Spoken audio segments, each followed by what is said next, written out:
noite. Boa noite. Tá tudo bem? Não. Hoje eu trouxe para as nossas reflexões a parábola do mordomo infiel. Quem conhece? Vamos conhecer, tá? Essa parábola foi contada também por Jesus. Ela parece a princípio estranha, parábola do mordomo infiel. Não tem mordomo infiel, mas o que é esse mordomo infiel, né? Que Jesus está contando uma parábola falando de alguém que não é fiel a alguma coisa. Então ele vai, a gente vai entender o que é essa infidelidade. Então a parábola, ela vai tratar de um homem rico. Esse homem rico era dono de terras. E ele tinha um mordomo que era o administrador dessas terras. Depois eu vou trazer o contexto para nós, nossa realidade, tá?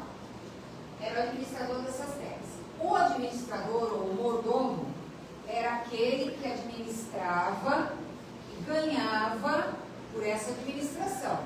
Então, quanto mais ele produzia, mais lucro ele também tinha. E ganhava pela produção. Diferente do servo. O servo é aquele empregado que fazia os serviços mais básicos, mais pesados.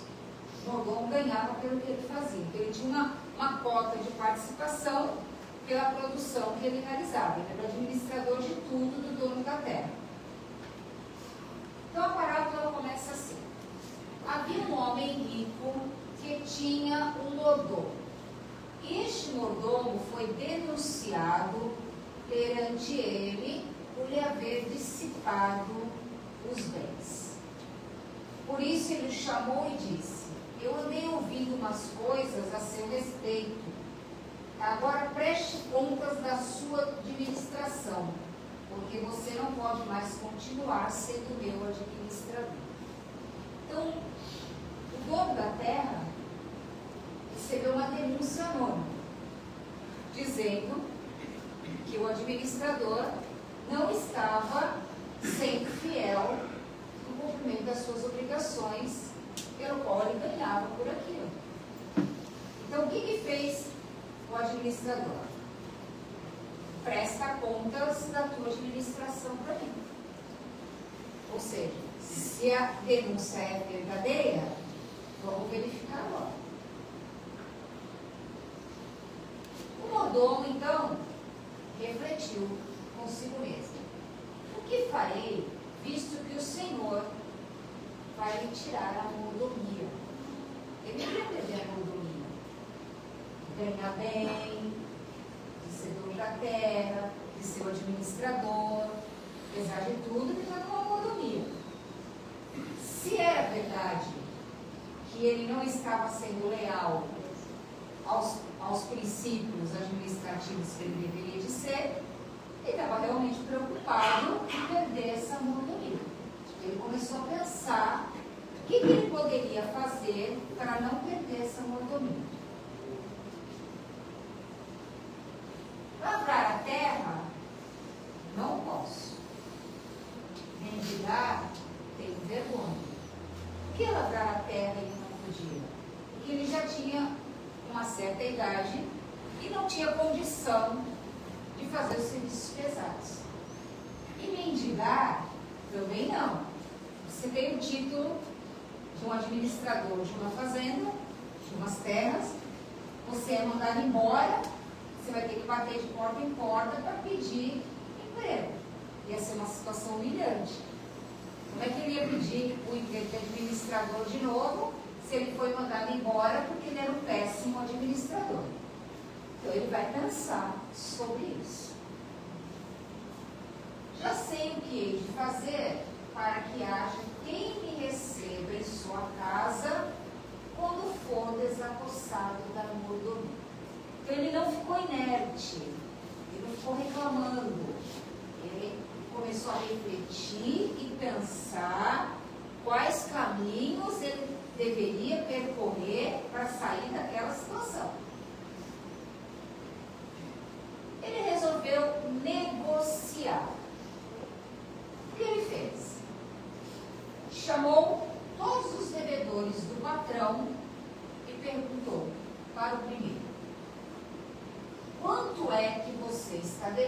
para o meu patrão. Você veja que ele é um excelente administrador, né?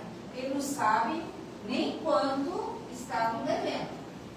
Já começa por aí, né? Chamou primeiro e perguntou. Ele disse assim: 100 barris de azeite. Respondeu ele. Aí o administrador disse assim: aqui está a sua conta. Senta e escreva 50. Então devia 100. Ele mandou ele anotar lá 50.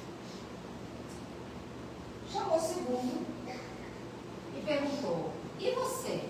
Quanto está devendo? 100 medidas de trigo, respondeu ele. Escreva 80. Então o que ele fez? Primeiro devia 100, mandou escrever 50. O segundo devia 100, mandou escrever 80. O que ele fez ali? Ele tirou a comissão dele, a parte que ele pertencia. Então, o que ele estava pagando para o administrador era a parte que competia a ele. Então, em um, ele perdeu 50%, no outro, ele perdeu 20%. Mas aí ele resolvia a questão dele, ser chamado de um mordomo fiel. E o patrão desse administrador desonesto o elogiou pela sua esperteza. Aí a gente dá para rir, né? Como que você vai elogiar a desonestidade? Então, parece assim, esquisito numa parábola, né? A gente tem que olhar o contexto depois. O Senhor observou que o administrador quitou as dívidas. Ele acertou tudo. Quando o dono da terra veio, as contas estavam perfeitas. Não tinha nenhum mordomo desonesto aí.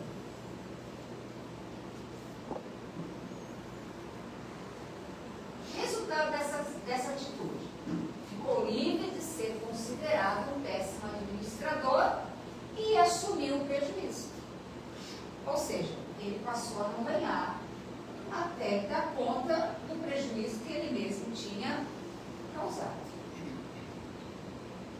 Vamos agora entender a parábola. Quem é o homem rico? Deus. Quem são as propriedades? As muitas moradas na casa do Pai. A nossa morada é o planeta Terra. E cada um está no seu espaço dentro do planeta Terra. É a sua morada. Quem é o mordomo? Nós. Nós somos o mordomo das terras que Deus nos confiou. Agora eu pergunto: somos mordomos fiéis ou infiéis? Estamos administrando bem os bens que a providência divina nos proporciona ou não? Ou estamos tirando apenas vantagens pessoais? Essa é a mensagem da parábola, tá? Quais são as tarefas do mordomo? Administrar os bens que Deus nos confiou segundo o nosso grau evolutivo. Tem gente que vai perguntar assim: mas quais bens?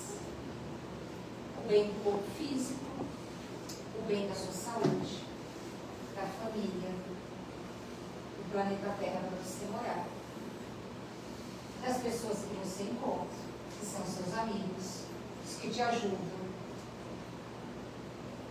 a perfeição do seu corpo, os dons que você tem para você poder executar as suas coisas, as oportunidades de aprendizado que a vida te dá, o teu enriquecimento espiritual, o teu desenvolvimento da inteligência, a sua oportunidade de trabalho que você tem para poder desenvolver tudo isso.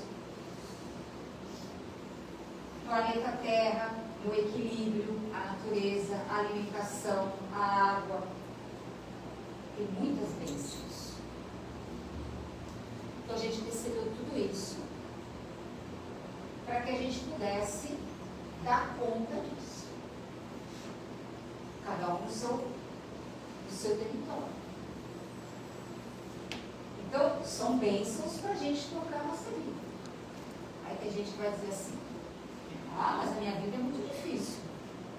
É fácil falar, mas eu passo necessidade, eu tenho uma série de dificuldades.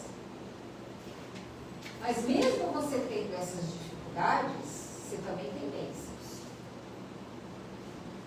Porque a gente não foca na bênção, a gente foca sempre na dificuldade. Porque é mais fácil me colocar na condição de uma vítima do que eu ser autor da minha própria história. De fazer uma mudança diferente. Outro dia eu recebi de uma amiga que o filho que mora numa casa que não é rica, de uma família que não é rica, passando na faculdade de medicina pública. Então, a oportunidade é para todos. Então é mais fácil às vezes eu me colocar nessa condição, sou pobre, tenho dificuldade, não é fácil para mim, do que eu ir atrás daquilo que são os meus próprios objetivos e meu propósito de vida. Ok? Então Deus depositou confiança em nós na administração da vida desse planeta e teremos que prestar contas. Então lá no Evangelho diz que nós somos usufrutuários dos bens que nos são confiados. O que quer dizer isso? Que nós não somos donos de nada. O problema é que a gente acredita que é dono de tudo. Tem gente aí acreditando que é dono do país do outro, do planeta, da vida alheia. Nós não somos donos de nada. Tudo que está sendo nos dado é empréstimo. E que um dia nós vamos embora, nós vamos ter que prestar conta de todas as oportunidades, de tudo que nós recebemos, para poder caminhar nesse planeta Terra no nosso processo evolutivo, na nossa melhoria e da humanidade. A gente não veio aqui para dosar a vida. A gente veio aqui para usar o nosso livre-arbítrio e cumprir o nosso dever. Como é que eu vou saber qual é o meu dever? Aonde você está, você vai saber o que você precisa fazer de bem e de bom naquele lugar. Aí está o seu dever, onde Deus está te colocando. Então, nós somos esse mordomo aí. Eu estou sendo fiel, eu estou usufruindo de tudo isso, multiplicando os meus talentos, ou eu estou enterrando o talento na terra, ou eu estou multiplicando para os outros aquilo que eu vou aprendendo, que eu vou sabendo, dentro da minha profissão, dentro dos meus saberes, dentro daquilo que eu conheço. Como é que a gente está fazendo aí? Cada um no seu caminho, nas suas escolhas, na sua vida. Ou eu não estou seguindo esse caminho? Eu estou colhendo só para mim, guardando para mim, só eu preciso, só eu quero, só eu tenho, só para minha família. E a humanidade? Estou pensando na humanidade?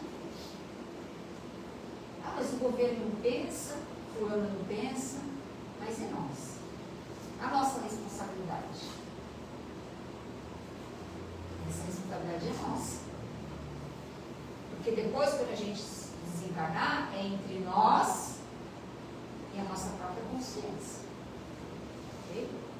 Então, estamos sendo mordomos fiéis ou estamos usufruindo dos bens sem responsabilidade em benefício próprio? Tem gente que trabalha para ter,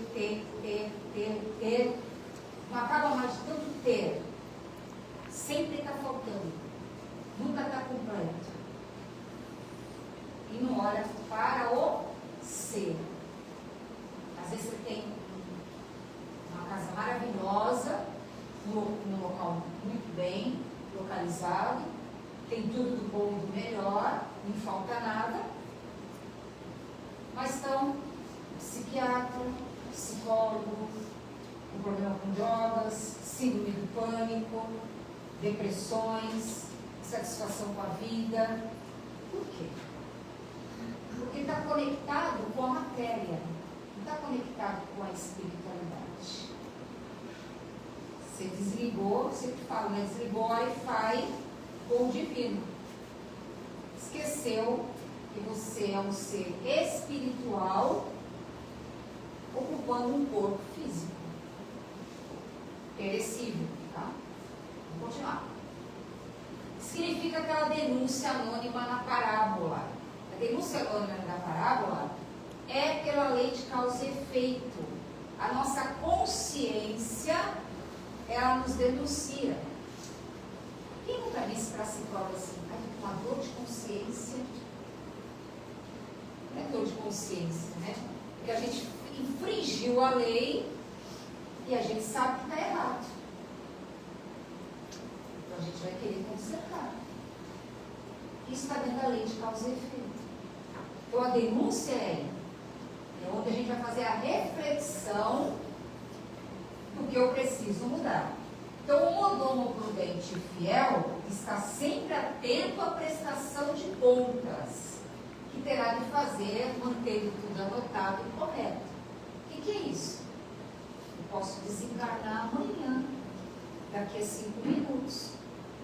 Como está a minha prestação de contas? Está tudo em dia? Está tudo certo? Consigo ir em paz? Consegui ter certeza que eu cumpri aquilo a que vim? Eu perdoei as pessoas que me fizeram mal? Eu tenho raiva de alguém? Como está a minha prestação de contas? Então aí, presta conta da tua mordomia, ou já não poderá mais ser meu mordomo. Foi esse o ultimato que o administrador deu para ele. O que é o ultimato na parábola? É a desencarnação. A desencarnação, ela vai fazer você prestar contas. E isso é inevitável. Todo mundo vai prestar contas do que fez. Te coloquei lá naquela família. O que você colaborou lá? Você só ofereceu bens materiais? Ou ensinou o senso moral, a espiritualidade, o respeito, o auxílio aos outros? O que a gente fez dentro da própria família? Prestação de contas. Todo mundo vai passar por isso. E essa prestação de contas é na sua consciência. Não é Deus que vai te julgar. Dizer assim, olha, você fez isso errado, não. A sua consciência vai perceber que você teve a oportunidade e você não quis cumprir o seu dever. Você quis gozar a vida. E a gente fica gozando a vida e esquece do dever. Não que a gente não vá usufruir, né, das maravilhas que o planeta tem. Mas às vezes a gente vai até demais. Tem gente que tem uma vida que é assim. Levanta, vai trabalhar, almoça, come daqui, come dali, paga a conta, volta para casa, leva o filho para a escola, volta de novo, dorme de novo, acorda no dia seguinte, é o mesmo processo. E não para em nenhum momento para refletir em algo mais. Eu posso vir à casa espírita uma vez por semana, ou mais uma, né? Quem está nos estudos. E depois, o que eu faço com tudo que eu ouvi, entendi no meu dia a dia? Porque é no meu dia a dia que eu vou fazer a exemplificação. Não é assim na casa espírita. Na casa espírita a gente é tudo bonzinho. E fora daqui, como nós somos? O que eu estou fazendo? Então é isso que eu tenho que refletir. Esse é o ultimato. Por isso que ele ficou pensando. Para não perder a mordomia, apesar de tudo é uma mordomia, né? Que a gente tem. Alguém quer ir embora já? Pegar a fila primeiro? Assim, ó. Hora dos desencarnes, quem vem primeiro? Ninguém quer ir. É porque tem mordomia aqui, né? Ninguém quer ir. Então, tem que prestar atenção nisso. O que hei de fazer? Lavrar a terra? Ele não podia lavrar a terra. O que é lavrar a terra, né? É você ter uma desencarnação, você vai ter sofrimento. Porque você se desviou do caminho. Vai ficar preso, às vezes, em regiões umbralinas, preso aqui à matéria, não se desliga daqui. Aquela casa é minha. Desencarna, não sai da casa, fica dentro da casa, ninguém consegue vender a casa. Briga, aquelas brigas de herança e não sai nem de um lado nem do outro, porque está preso ali. Está preso no trabalho, que é meu trabalho, que vai entrar no meu trabalho, que aquilo é meu. Fica preso. Então tem desencarne difícil, porque está com apego à matéria. Mendigar também não, porque a mendigar é ficar em carência espiritual. É você ter uma nova reencarnação na dependência dos outros. Não que isso não seja um processo evolutivo também para a gente. Tudo é aprendizado. Mas eu preciso semear melhor. Agora. Para que para frente seja melhor as coisas. Né? Então, eu tenho que prestar atenção nisso. Já sei o que hei de fazer. Ele não foi negociar. Aí o que Jesus diz na parábola? Eu vos digo, granjeai amigos com as riquezas da injustiça, para que quando estas vos faltarem, vos recebam eles os tabernáculos eternos. Granjeai amigos com as riquezas da injustiça. O que é isso? Tudo que eu recebo é empréstimo. Porque se a gente tivesse que receber alguma coisa, pelo que a gente já fez, a gente não estaria nem sabendo. A gente tem bênção divina a cada reencarnação. Oportunidade de você reconstruir uma vida melhor.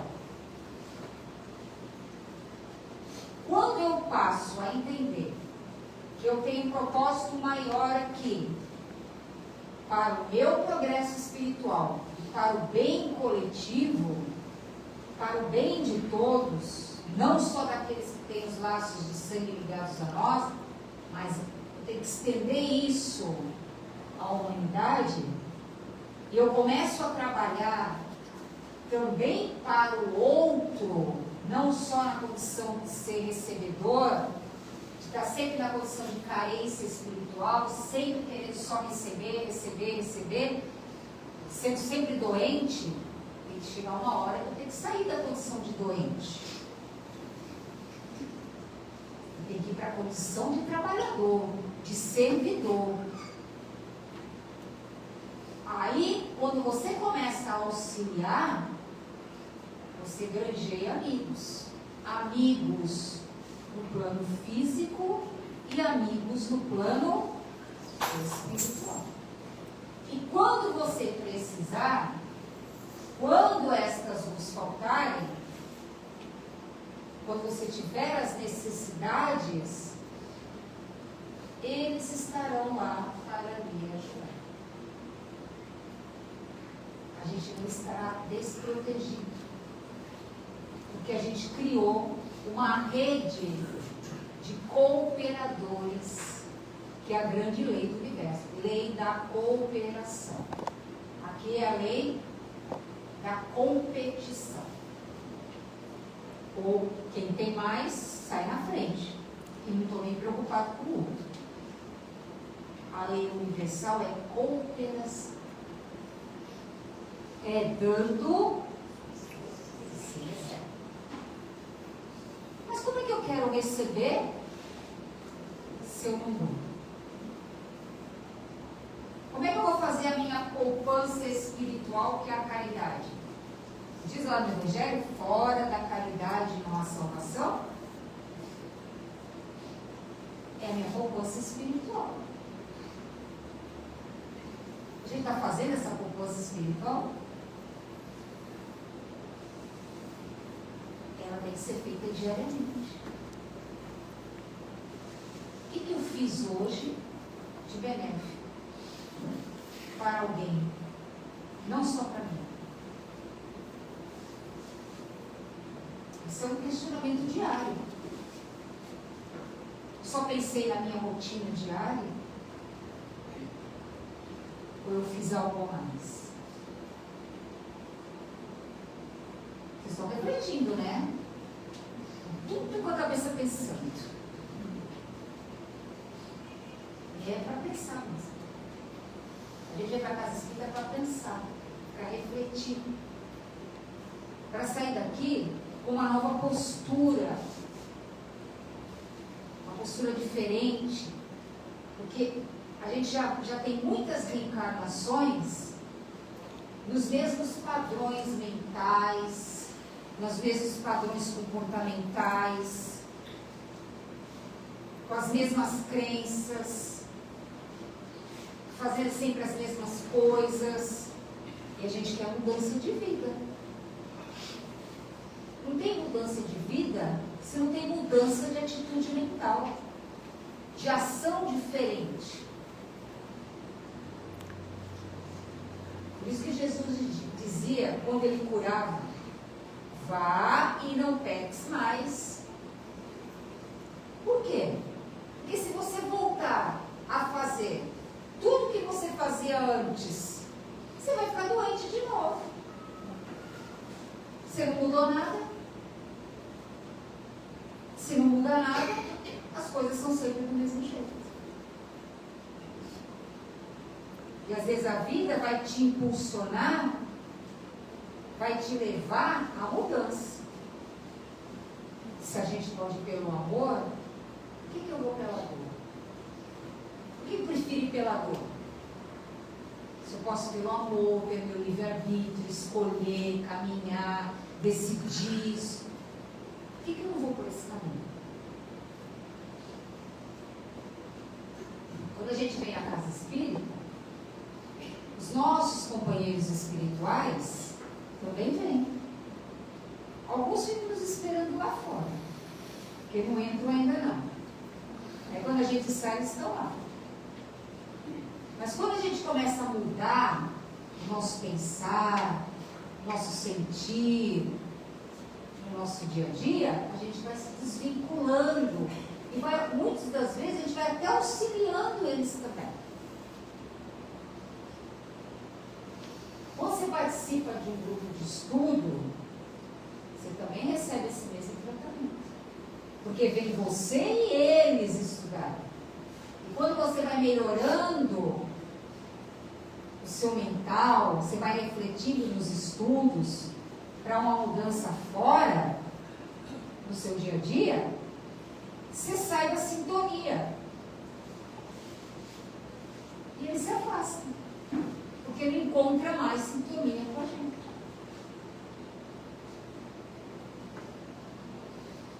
Então essa parábola, ela nos convida a gente refletir sobre tudo que a gente tem, tudo que a vida vai nos direcionando, nos trazendo de bênçãos para a nossa espiritualidade. A gente não veio para a casa espírita por acaso. A gente veio para cá porque o nosso interior busca espiritualidade. Senão você não estaria aqui. Você estaria por aí, curtindo a vida. Alguma coisa te trouxe interiormente e você está se sentindo necessidade de buscar uma espiritualidade. Por quê? Porque isso faz parte da nossa essência. A gente não consegue se desvincular disso.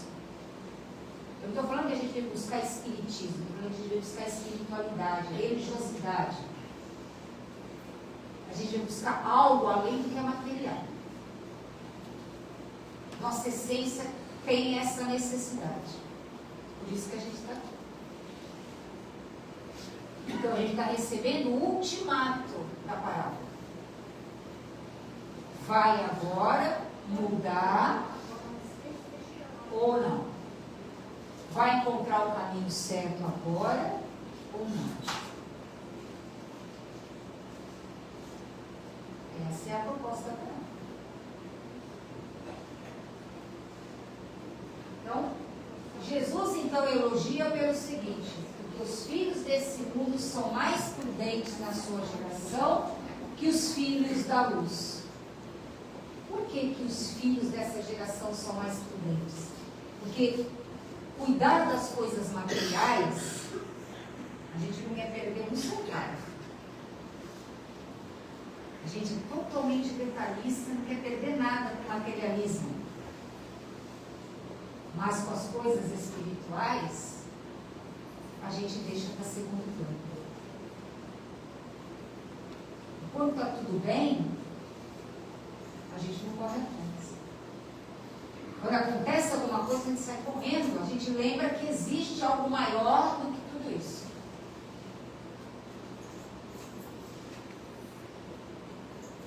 Mas eu não preciso fazer por esse caminho. Já posso fazer quando está tudo bem. Porque eu granjeio mais amigos. Mas eu não vou ter problemas entrando na casa espírita? Vai. Jesus não disse: carregue a sua cruz e siga. Ele carregou a dele. Mas a gente vai ter o quê? Resistência, fortaleza, resiliência, paciência, tolerância. A gente não vai ficar se esquentando por qualquer coisa. Porque a gente sabe que isso traz malefícios para o nosso corpo. Por isso que a gente está aqui. Então a parábola convida a gente para isso. Seja mordomo fiel dos bens que Deus está te confiando agora. É a tua grande oportunidade. Porque muitos ainda não chegaram até aqui onde nós estamos. Ainda estão cegos de tudo isso. Mas nós tivemos o privilégio de sermos escolhidos por esse administrador para administrar os seus bens. E que a gente faça jus dessa responsabilidade que Deus confiou a cada um de nós. Que a gente saiba reconhecer essa oportunidade e dar a essa vida o nosso melhor, onde estivermos. Tá bom, gente? Que a paz de Jesus esteja com todos. Muito obrigada mais uma vez pela paciência de estarem aqui. Tá bom?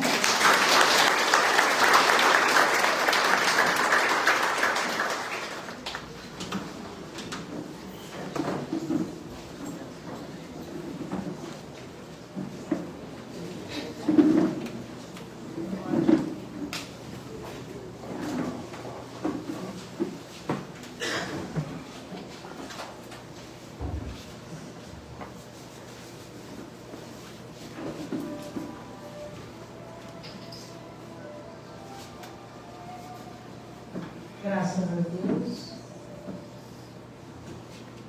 Agora nós vamos nos preparar, os médiuns já estão nos seus lugares. Nós vamos nos preparar para receber as bênçãos através dos passes que a espiritualidade vem trazer para cada um de nós. Então esse é um momento especial onde nós devemos fechar os nossos olhos. Já relaxamos, ouvimos uma ótima palestra, ouvimos as palavras de Jesus, e agora chegou o momento de nós respirarmos profundamente. Vamos sentindo a energia desse ambiente. Vamos agradecendo mais uma vez a Jesus por estarmos aqui, E vamos sentindo. Prestem bem atenção, vamos sentindo uma grande energia de luz brilhante está acima das nossas cabeças. Que os amigos espirituais estão aos nossos lados, emanando a cada um de nós tudo aquilo que nós necessitamos receber. A saúde física, mental, espiritual, a paz, a tranquilidade. Estamos recebendo uma energia para fortalecer a nossa fé, mas principalmente para fortalecer o nosso amor, que é o que o mundo e cada um de nós mais precisa hoje. É o amor, um dos outros, uns pelos outros, sentindo a energia invadindo o nosso corpo, começando lá no topo da nossa cabeça, vai descendo, passando por todos os órgãos, pelos nossos braços, pelo nosso corpo, aquecendo o nosso coração, vai descendo até a ponta dos nossos pés. Vamos nos sentindo mais leves, mais tranquilos, com a nossa fé renovada. E vamos aproveitando esse momento e emanando para todos aqueles que necessitam nesse momento dessa mesma energia, toda a vibração de amor aos necessitados, aqueles que estão em situações inferiores,